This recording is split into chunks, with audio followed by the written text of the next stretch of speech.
যে হজই একমাত্র ইবাদত যেটা জীবনে 5 দিন কর্মসূচি পালন করলে জান্নাত কিনা যায়, আর কোনো ইবাদত নাই।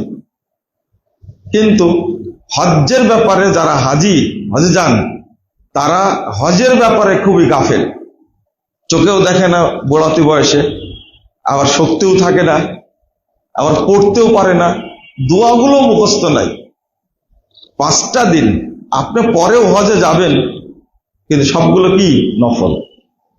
হজ ফরজ কয়বার? একবার ফরজ, পরে যতবারই যান না কেন ওটা কি হবে?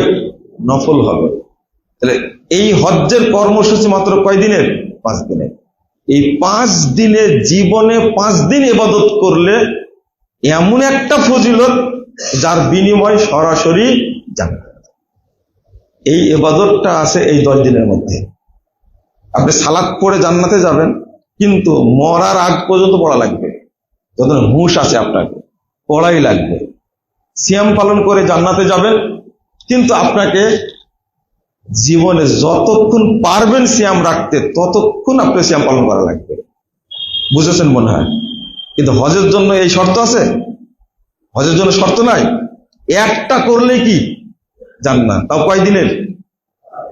মাত্র 5 দিনের শর্ত, 5 দিনের ইবাদত এটা।